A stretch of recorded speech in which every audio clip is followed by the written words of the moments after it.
नमस्कार दोस्तों, इस वीडियो में आपका हार्दिक स्वागत है। मैं हूं पत्रकार योगेंद्र योगी।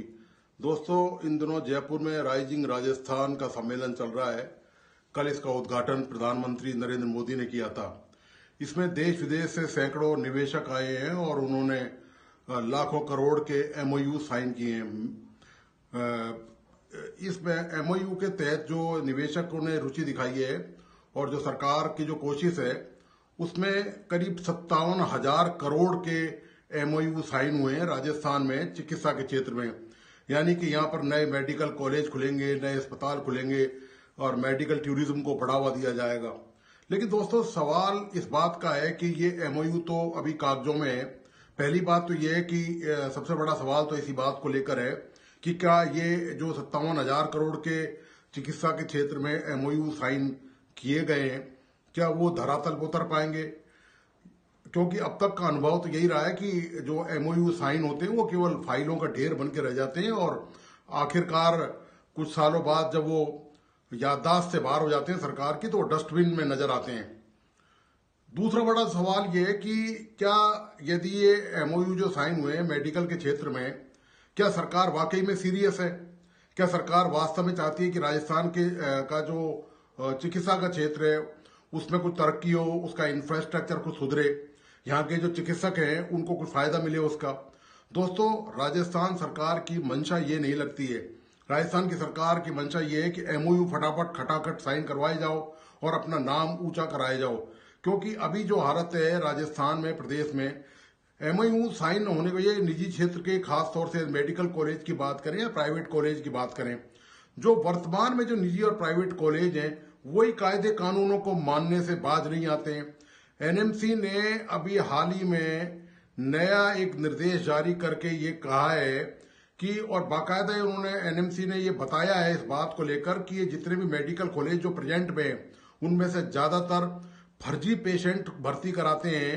जब एनएमसी का कोई इन्फेक्शन होता है, इंस्पेक्शन के दौरान एनएमसी की टीम आती है, तो उस दौरान ये फर्जी मरीजों को दिखाते हैं ताकि अगले साल की जो उनकी जो रिन्यूअल है वो उनको मिल सके और जो अगले साल की जो सीटें हैं वो उनकी सुरक्षित रह सकें। इसी तरह जो सरकारी मेडिकल कॉलेज हैं उनका हाल भी दोस्तों इसी तरह का है। सरकारी मेडिकल कॉलेज की हालत ये है कि सरकारी मेडिकल कॉलेज में पर्याप्त चिकित्सकों की संख्या नहीं है।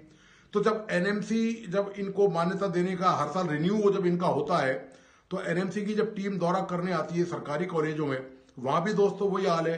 जो प्राइवेट कॉलेज जैसे फर्जी भर्ती मरीजों को दिखाते हैं अपनी एक्रेडिटेशन, अपना रजिस्ट्रेशन बचाने के लिए एनएमसी से, ठीक उसी तर्ज पर सरकारी मेडिकल कॉलेजों में भी यही खेल खेला जाता है। चिकित्सकों को जहां पर खाली सीटें हैं, जहां पर चिकित्सक नहीं है, जहां पर सुपर स्पेशलिटी के डॉक्टर नहीं है, वहां से कुछ दिनों के लिए जब एनएमसी की टीम आ रही होती है उनको वहां पर डेपुटेशन के लिए भेज दिया जाता है और जब वो पूरा निरीक्षण की जब कार्रवाई पूरी हो जाती है तो वो वापस टीम को बुलाकर जहां पर वो पहले मूल जहां पर नियुक्ति थी उनकी, वहां पर लगा दिया जाता है। और आश्चर्य की बात यह है कि एनएमसी की टीम के आने का सरकार को पता चल जाता है और एनएमसी की टीम यदि दबे पांव आए और चुपचाप आए तो ये भंडाफोड़ हो सकता है। हालांकि एनएमसी ने इस बात को, एनएमसी की जानकारी है और एनएमसी ने इस बात को भी गंभीरता से पहले कई बार लिया है। तो ये दोस्तों मेडिकल कॉलेजों के जो तौर तरीके हैं, स्टाइफंड का मामला मैंने कल आपके सामने वीडियो में उठाया था कि किस तरह लाखों करोड़ों डकार गए प्राइवेट मेडिकल कॉलेज। तो सवाल सबसे बड़ा ये है कि क्या प्राइवेट मेडिकल कॉलेज आ जाएंगे तो वो क्या सरकार के कायदे कानून है, जो कानून जिस देश से संविधान चलता है, वो क्या उसको मानेंगे? बिल्कुल नहीं दोस्तों। आज की तारीख में जब सरकार का नियंत्रण इन कॉलेजों पर नहीं है, स्टूडेंट के स्टाइफंड नहीं मिले, सरकार के पास रोजगार देने के लिए कुछ है नहीं, चिकित्सक लगातार मांग कर रहे हैं कि सीटों को बढ़ाया जाए, वो मेडिकल के क्षेत्र में सेवाएं देना चाहते हैं, तो सवाल इस बात का है कि सरकार नए मेडिकल कॉलेजों से कैसे कायदा कानून बनवा लेगी? क्या सरकार इनसे ये शपथ पत्र भी लेगी कि आप किसी भी कानून का उल्लंघन नहीं करेंगे और यदि आप कानून का उल्लंघन करते हुए पाए गए, चाहे वो एनएमसी के कानून का हो चाहे वो दूसरे कानूनों का हो, तो आपका रजिस्ट्रेशन निरस्त कर दिया जाएगा। आपको जो भी सुविधाएं दी गई है, जो जमीन दी गई है, जो टैक्स में रियायत दी गई है, वो तमाम चीजें आपसे वापस ले ली जाएंगी। क्या एमओयू में इस तरह की अंडरस्टैंडिंग है? दोस्तों निश्चित तौर पर एमओयू में इस तरह की अंडरस्टैंडिंग नहीं है, क्योंकि सरकार का ये मानना है कि एमओयू साइन होने के बाद यदि फिजिबिलिटी मतलब मेडिकल कॉलेज अस्तित्व में आते तो वो कानून स्वतः ही लागू हो जाएंगे।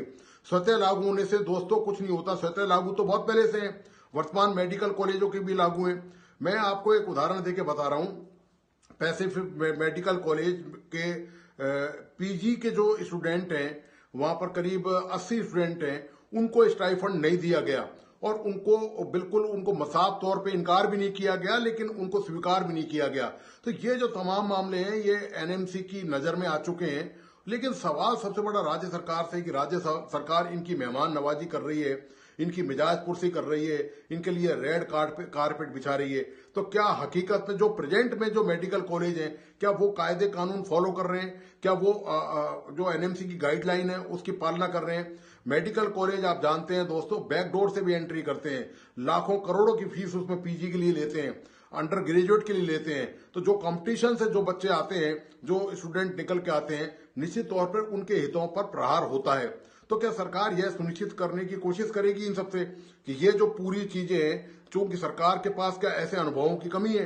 क्योंकि सरकार की जानकारी में इन जो मेडिकल कॉलेज हैं मौजूदा, इन्होंने जो कायदे कानूनों का उल्लंघन किया है वो दोस्तों पूरी तरह सरकार की जानकारी में है। ऐसा नहीं है कि सरकार कोई अज्ञानता का शिकार है या इग्नोरेंट है। सरकार को सब पता है, लेकिन दोस्तों सब अपना मुंह बंद रखते हैं। कारण आप जानते ही हैं, एक तो भ्रष्टाचार इतना भारी व्याप्त है, दूसरी सिफारिशें और लाल फीताशाही देश में और राज्य में मौजूद है। इन कारणों से तो दोस्तों ये वर्तमान में हालत है कि हाथी के दांत खाने के और दिखाने के और वाली बात हो रही है कि आप लगातार एमओयू पे एमओयू साइन कर रहे हैं। मेडिकल में 57,000 करोड़ की कर लिए, ऐसा ख्वाब दिखाया जा रहा है कि पूरा राजस्थान हेल्थ के मामले में मानो स्वर्ग बनने जा रहा है। तमाम सुविधा हो जाएंगी, यहाँ पर डॉक्टर्स की कमी नहीं रहेगी, लैब्स की कमी नहीं रहेगी, चिकित्सक घर घर में मौजूद होंगे। ये हालत है। अभी सरकार का दम निकला जा रहा है कि चिकित्सकों की भर्ती के मामले को लेकर वहां चिकित्सक लगातार मांग कर रहे हैं कि इसकी सीटें बढ़ाई जाएं। कुल दोस्तों 1500 सीटें कुल सरकार ने घोषित की है। इस देश में कम से कम 1.5 लाख डॉक्टरों की आवश्यकता है, जहां 1500 सीटें दी गई हैं। ऐसे में सरकार की कथनी और करनी में दोस्तों साफ अंतर नजर आता है। तो ये राजस्थान का हाल है दोस्तों, ये राइजिंग राजस्थान का हाल है। राइजिंग राजस्थान हो रहा है या राजस्थान नीचे की तरफ रसातल की तरफ जा रहा है, ये तो दोस्तों समय बताएगा। वैसे पुराने अनुभव तो ये बताते हैं कि ये एमओयू जितने भी साइन हुए हैं ये दोस्तों कचरे के ढेर की शोभा ही बनते नजर आए हैं अब तक। तो दोस्तों आपको आज का ये विश्लेषण कैसा लगा, प्लीज अपने लाइक्स एंड कमेंट के साथ मुझे जरूर बताइए। और मेरी एक वापस रिक्वेस्ट है, मेरा ये नया राजस्थान का यूट्यूब चैनल है, प्लीज इसको सब्सक्राइब करना और बेल आइकॉन का बटन दबाना नहीं भूलें। और इस वीडियो को अपने दोस्तों और परिजनों को जरूर शेयर करें, ताकि ये जो आवाज है, ये जो बात है, ये जो मुद्दा है, ये पूरे प्रदेश के लोगों तक और सरकार तक पहुंच सके, ताकि सरकार ईमानदारी दिखाए और ट्रांसपेरेंसी दिखाए, बिल्कुल पारदर्शिता से सरकार काम करे और बाकायदा वचनबद्ध होकर काम करे कि कानूनों की पालना देश और प्रदेश में की जाएगी। धन्यवाद, नमस्कार।